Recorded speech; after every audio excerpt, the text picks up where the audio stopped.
C'était l'époque des vacances. L'arrivée des enfants la consola. Mais Paul devenait capricieux et Virginie n'avait plus l'âge d'être tutoyée, ce qui mettait une gêne, une barrière entre elles. Victor alla successivement à Morlaix, à Dunkerque et à Brighton. Au retour de chaque voyage, il lui offrait un cadeau. La première fois, ce fut une boîte en coquille. La seconde, une tasse à café. La troisième, un grand bonhomme en pain d'épices. Et il embellissait avec la taille bien prise, un peu de moustache, de bons yeux francs et un petit chapeau de cuir placé en arrière, comme un pilote. Il l'amusait en lui racontant des histoires mêlées de termes marins. Un lundi, 14 juillet 1819, elle n'oublia pas la date.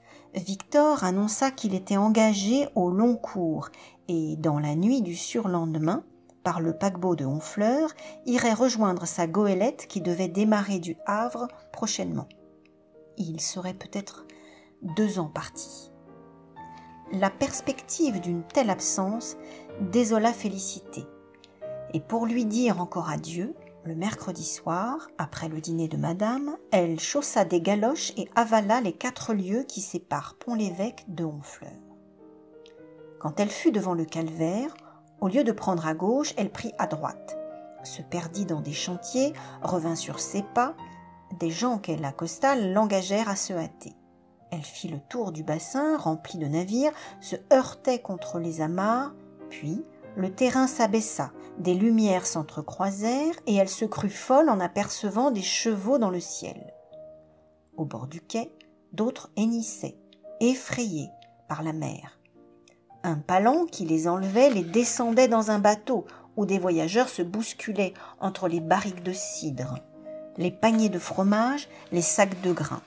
On entendait chanter des poules, le capitaine jurait, et un mousse restait accoudé sur le bossoir, indifférent à tout cela. Félicité, qui ne l'avait pas reconnu, criait « Victor !» Il leva la tête. Elle s'élançait comme on retirait l'échelle tout à coup. Le paquebot que des femmes halaient en chantant sortit du port. Sa membrure craquait, les vagues pesantes fouettaient sa proue. La voile avait tourné. On ne vit plus personne, et sur la mer argentée par la lune, il faisait une tache noire qui, pâlissant toujours, s'enfonça, disparut. Félicité, en passant près du calvaire, voulut recommander à Dieu ce qu'elle chérissait le plus, et elle pria pendant longtemps, debout, la face baignée de pleurs, les yeux vers les nuages. La ville dormait. Des douaniers se promenaient et de l'eau tombait sans discontinuer par les trous de l'écluse avec un bruit de torrent. 2 heures sonnèrent. Le parloir n'ouvrirait pas avant le jour. Un retard, bien sûr, contrarierait madame, et malgré son désir d'embrasser l'autre enfant, elle s'en retourna. Les filles de l'auberge s'éveillaient comme elles entraient dans Pont-l'Évêque. Le gamin, durant des mois, allait donc rouler sur les flots. Ses précédents voyages ne l'avaient pas effrayé. De l'Angleterre et de la Bretagne, on revenait, mais l'Amérique, les colonies, les îles, cela était perdu dans une région incertaine, à l'autre bout du monde. Dès lors, Félicité pensa exclusivement à son neveu. Les jours de soleil, elle se tourmentait de la soif. Quand il faisait de l'orage, craignait pour lui la foudre. L'hiver, en écoutant le vent qui grondait dans la cheminée et emportait les ardoises, elle le voyait battu par cette même tempête, au sommet d'un mât fracassé, tout le corps en arrière, sous une nappe d'écume. Ou bien, souvenir de la géographie en estampe, il était mangé par les sauvages, pris dans un bois par des singes, se mourait le long d'une plage déserte. Et jamais elle ne parlait de ses inquiétudes. Madame Aubin en avait d'autres sur sa fille. Les bonnes sœurs trouvaient qu'elle était affectueuse mais délicate. La moindre émotion l'énervait. Il fallut abandonner le piano. Sa mère exigeait du couvent une correspondance réglée.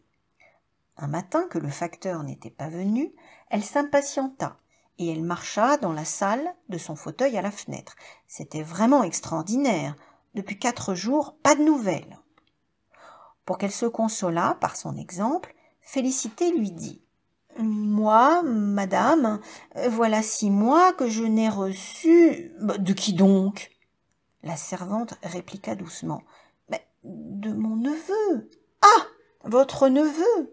Et, haussant les épaules, madame Aubin reprit sa promenade, ce qui voulait dire « Je n'y pensais pas. Au surplus, je m'en moque. Un mousse, un gueux, belle affaire. Tandis que ma fille, songez donc. » Félicité, bien que nourrie dans la rudesse, fut indignée contre madame, puis oublia. Il lui paraissait tout simple de perdre la tête à l'occasion de la petite. Les 2 enfants avaient une importance égale. Un lien de son cœur les unissait, et leur destinée devait être la même. Le pharmacien lui apprit que le bateau de Victor était arrivé à la Havane. Il avait lu ce renseignement dans une gazette.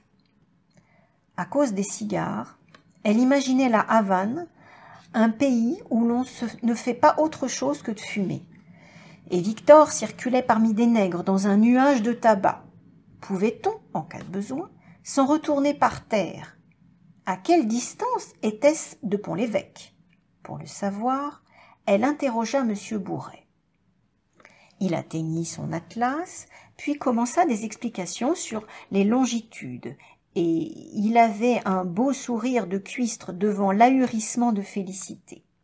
Enfin, avec son porte-crayon, il indiqua dans les découpures d'une tache ovale un point noir imperceptible en ajoutant « Voici !» Il se pencha sur la carte. Ce réseau de lignes coloriées fatiguait sa vue, sans lui rien apprendre. Et Bourret, l'invitant à dire ce qui l'embarrassait, elle le pria de lui montrer la maison où demeurait Victor. Bourret leva les bras, il éternua, rit énormément. Une candeur pareille excitait sa joie, et Félicité n'en comprenait pas les motifs. Elle qui s'attendait peut-être à voir jusqu'au portrait de son neveu, tant son intelligence était bornée. Ce fut 15 jours après que Liébard, à l'heure du marché comme d'habitude, entra dans la cuisine et lui remit une lettre qu'envoyait son beau-frère. Ne sachant lire aucun des 2, elle eut recours à sa maîtresse. Madame Aubin, qui comptait les mailles d'un tricot, le posa près d'elle, décacheta la lettre, tressaillit et d'une voix basse avec un regard profond.